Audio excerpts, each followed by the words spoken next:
Llevan 5 meses y medio en el gobierno y no paran de recortar derechos. Guiados por Merkel y las instituciones financieras, el gobierno español ha puesto en marcha un descarnado programa de reformas con la única obsesión de contener el déficit y acabar con los derechos laborales, sociales y democráticos. Creyeron que con su sola presencia en el gobierno tranquilizaría a los poderes financieros y se restablecería la confianza en nuestra maltrecha economía. Pero en este breve periodo de tiempo, el paro no ha hecho más que crecer y la economía permanece estancada y no se atisba la salida de la crisis. Se han caído con todo el equipo, compañeras y compañeros. Europa vive una grave crisis económica y social con tasas dramáticas de desempleo, porque ya son 24 millones de personas las que están en paro en la Unión, entre ellas 5,5 millones de jóvenes. En España alcanza cifras dramáticas, 5,5 millones de personas, de las cuales más de 12.000 son de esta ciudad, y 1,7 millones de hogares no percibe nada, no entra sueldo de ningún tipo en su casa.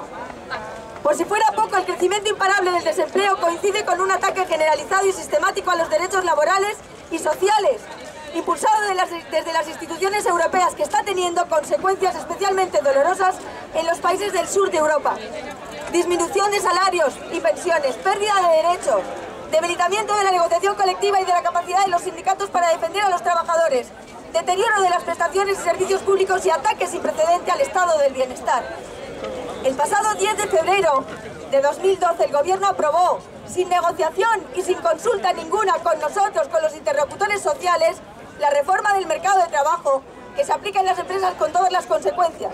Una reforma laboral que es el mayor golpe al derecho del trabajo y de toda la democracia, porque abarata y facilita el despido, refuerza el poder de los empresarios, consolida la precariedad en el mercado de trabajo y además, frente a lo que prometió el gobierno, la reforma no reduce las modalidades de contratación, sino que encima las aumenta, porque crea nuevos contratos que se pueden utilizar en el 99% de las empresas y que afectan al 65% de trabajadores y trabajadoras.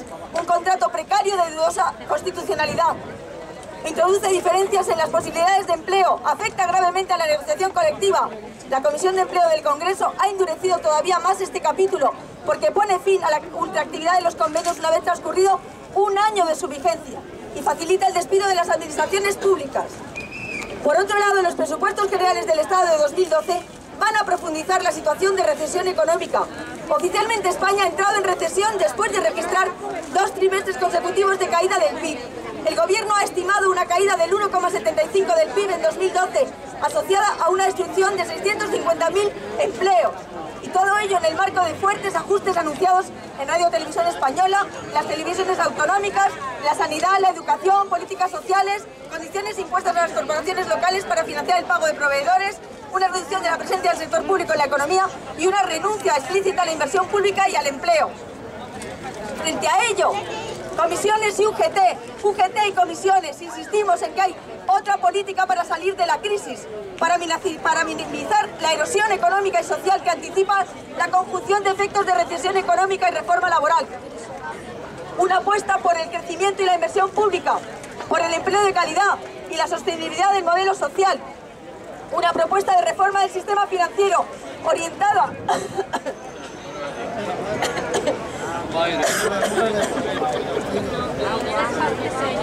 Habla, no puedo.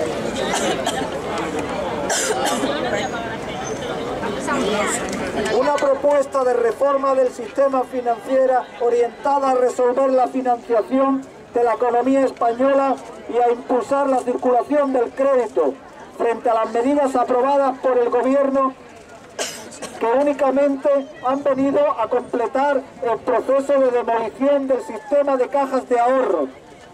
Igualmente, España necesita una actuación en materia fiscal más coordinada y eficaz, una actuación que no pueda pasar nunca por la aprobación de una amnistía fiscal que supone un ataque ético muy grave a la justicia y a la equidad fiscal, y por una reforma para incrementar los recursos del Estado y hacer frente al fraude fiscal y la economía sumergida.